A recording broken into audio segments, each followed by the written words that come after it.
Husyam Shihab menyebut masyarakat Dayak Kalimantan menolak permintaan maaf Edi Mulyadi.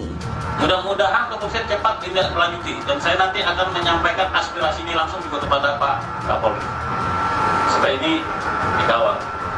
Tidak bisa orang di Indonesia ini, di negara hukum ini berbuat seenaknya, menyinggung perasaan orang, menyakiti hati orang. Kita semuanya harus taat dengan hukum. Tidak ada orang di Indonesia yang kebal hukum. Katanya sudah ada penyampaian permintaan maaf. Minta maaf itu urusannya Tuhan yang Maha Kuasa. Urusan kita minta ditegakkan secara hukum. Saya lihat di media sosial juga maafnya nggak terus-terus amat. Jangan biarkan masyarakat Kalimantan Barat bertindak sendiri dengan cara kami. Kami minta Kapolri yang memiliki kewenangan untuk mengambil sikap, untuk mengambil tindakan tegas berdasarkan hukum yang berlaku di negara kita. Dan kami akan menjatuhkan denda atau sanksi adat berdasarkan kearifan kami masyarakat yang ada di Kalimantan. Dan Edi Mulyadi harus memakan tuah dari fitnah yang dilontarkan. Mulutmu harimau, mari kita hajar rame-rame Edi Mulyadi karena memang telah menghinakan saudara saya sebangsa dan setanah air, teman-teman saya yang dari Kalimantan. Tapi yang jelas pemerintah atau negara jangan pernah melakukan pembiaran kepada orang-orang atau toksik seperti Edi Mulyadi. Ya, Ketua Cyber Indonesia Husyam Shihab ikut menanggapi soal pernyataan Edi Mulyadi yang dinilai telah melakukan penghinaan terhadap masyarakat Kalimantan soal ibu kota baru tempat jin buang anak. Menurut Husyam Shihab, pernyataan jurnalis senior itu sangat berbahaya dan bisa mengancam perpecahan antar suku. Dia pun mendesak pihak kepolisian untuk segera meringkus mantan caleg dari Partai Keadilan Sejahtera atau PKS itu. Sebab jika tidak, dirinya khawatir bakal terjadi hal-hal yang tidak diinginkan sebab saat ini gelombang protes dari berbagai elemen masyarakat Kalimantan terus bergulir. Edi Mulyadi sendiri diketahui telah meminta maaf secara terbuka kepada pihak-pihak yang tersinggung atas ucapannya tersebut. Kendati demikian, Husyam Shihab menegaskan banyak kalangan masyarakat Kalimantan yang tidak sudi menerima permintaan maaf tersebut. Masyarakat Dayak Kalimantan menolak permintaan maaf Edi Mulyadi. Mereka tetap menjatuhkan hukuman adat dan juga hukuman positif, kata Husyam Shihab. Sementara itu, Ketua Umum Persekutuan Dayak Syahri Jaang menilai permintaan maaf Edi justru membuat warga Borneo semakin kesal. Pasalnya, dalam video permintaan maafnya, Edi terlihat santai, bahkan beberapa kali dia tampak tersenyum dan tertawa dalam sesi permintaan maaf itu. Sikap Edi itu dinilai kurang menaruh simpati kepada masyarakat Kalimantan. Dia juga dinilai tidak sungguh-sungguh meminta maaf atas pernyataan yang menyebut Kalimantan sebagai lokasi tempat jin membuang anak. Setelah menghina orang, setelah menghujat orang, baru dengan sederhananya sambil senyum-senyum, sambil ketawa-ketawa minta maaf, setelah itu dianggap selesai, tegasnya. Senada dengan Mu'anas, Wakil Ketua DPD Mahyudin pun menilai permintaan maaf Edi Mulyadi tidak tulus terkait pernyataannya yang menyebut Kalimantan tempat jin buang anak. Hal ini pun disampaikan Mahyudin di kediaman dinasnya di Kuningan, Jakarta Selatan saat pertemuan Kaukus Kalimantan yang dihadiri oleh Wakil Gubernur Kalimantan Timur, Hadi Mulyadi. Saya lihat di medsos juga permintaan maafnya nggak tulus-tulus amat ya. Ya sudahlah, ini kan proses hukum aja, kata Senator Kalimantan itu. Dalam kesempatan tersebut, Mahyudin juga menyebutkan masyarakat Kalimantan sudah resah dengan pernyataan Edi Mulyadi tersebut. Dia meminta kepada pihak kepolisian untuk segera memproses kasus ini. Kami meminta kepolisian untuk memproses secara hukum.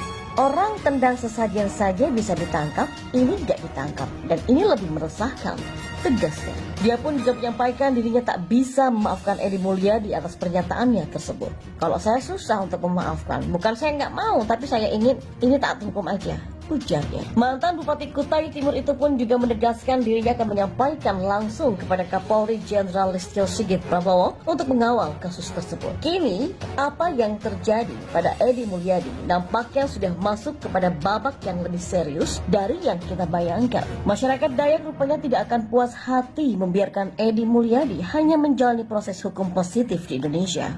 Tapi mereka dengan tegas mengatakan harus menjalani hukum adat juga. Dan lebih dari itu, pimpinan masyarakat adat Dayak juga sudah bersiap untuk datang ke Kapolda dan juga Pangdam untuk melakukan koordinasi penjemputan Edi Mulyadi ke Tanah Murni. Jangan kira kamu berada di tempat jauh bisa sembunyi dimanapun, akan kami cari dan akan kami temukan. Ya, begitulah kira-kira pernyataan yang baru saja saya dengar dari televisi. Rupanya bagi masyarakat Kalimantan, pernyataan Edi Mulyadi memang tak bisa selesai begitu saja, apalagi dengan maaf.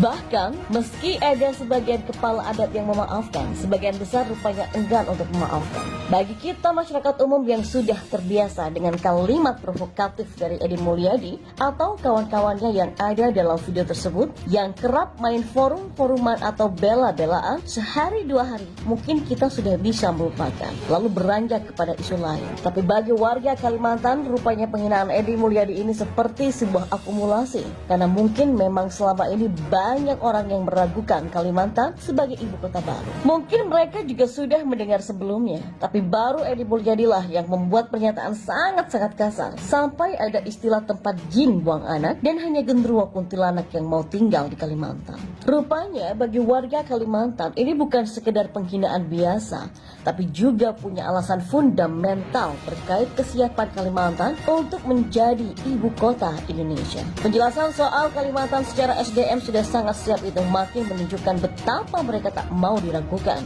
Apalagi sampai dihina-hina seperti yang disampaikan oleh Edi Mulyadi. Lebih dari itu, permintaan maaf Edi Mulyadi ternyata justru memantik emosi warga Kalimantan jauh lebih keras lagi, karena permintaan maafnya dinilai main-main sambil cengengesan dan tanpa rasa bersalah, malah memberikan penjelasan yang sebenarnya hanya ingin membenarkan dirinya sendiri. Edi Mulyadi nampaknya lupa bahwa orang-orang Kalimantan itu juga sama seperti kita semua. Kalimantan juga sama seperti kita, yang bisa berpikir, terpelajar, dan mampu menilai setiap kalimat yang disampaikan oleh Edi Mulyadi. Karena pada dasarnya sebuah penilaian itu kuncinya hanya pada logika. Kalau nggak logis, ya susah untuk diterima. Jadi misalnya Edi Mulyadi mengklaim kalimat tempat jin buang anak adalah istilah biasa bagi orang Jakarta untuk menggambarkan tempat yang jauh. Pertanyaannya, apa Bali juga bisa disebut tempat jin buang anak? Toh sama-sama jauh. Dari sini saja sudah jelas bisa dengan gampang dinilai kebohongan dan cari-cari alasan yang disampaikan oleh Edi Mulyadi. Azam juga sama. Permintaan maafnya yang soal hanya monyet yang mau tinggal di Kalimantan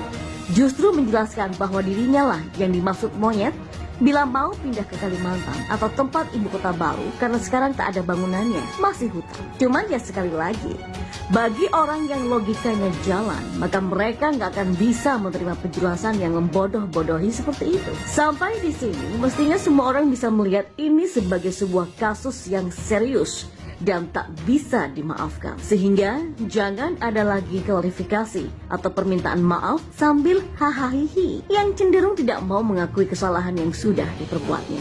Sejauh ini sebenarnya jarang sekali orang Kalimantan marah sehebat ini. Bukan hanya 1-2 perkumpulan, ada banyak kelompok masyarakat adat yang menyampaikan pernyataan. Dan itu bukan pernyataan biasa, melainkan ancaman dan tantangan duel sampai mati kepada Edi Mulyadi dan juga Azam. Ada juga yang mengharamkan tanah Borneo untuk Edi Mulyadi dan keturunannya selama-lamanya. Pernyataan yang sebanyak dan sejelas itu mestinya tak perlu dijawab dengan klarifikasi. Karena semakin dijelaskan, maka semakin banyak alasan, maka masyarakat Kalimantan akan semakin tersinggung. Sampai ada ritual menyembelih babi, sebuah ritual yang bila mereka lakukan secara adat, bisa-bisa Edi Mulyadi terserang penyakit misterius beberapa hari ke depan. Sebab juga ada teman yang tanya, nanti kalau Edi Mulyadi lapor balik ke kepolisian, melaporkan semua orang Dayak yang mengancam dan menyembelih babi, bagaimana? Jawaban saya, emang yakin Edi masih hidup dan bisa melaporkan balik nantinya? Si Edi Mulyadi ini benar-benar blunder. Mulutnya yang gak bisa direm dan sok merasa paling benar, merasa paling memperjuangkan hak-hak rakyat. Nyatanya itu semua hanya karena melampiaskan sakit hatinya. Pasalnya, ketika ibu kota negara pindah, maka gangguan-gangguan demo sudah tak terasa lagi. Dan itu bisa membuat sedikit lega bagi pemerintahan pusat. Beda halnya ketika ibu kota masih di Jakarta. Demo 212 telah membuat kebisingan. Dan karena itulah juga, biaya untuk mengurusi demo-demo ini juga membengkak.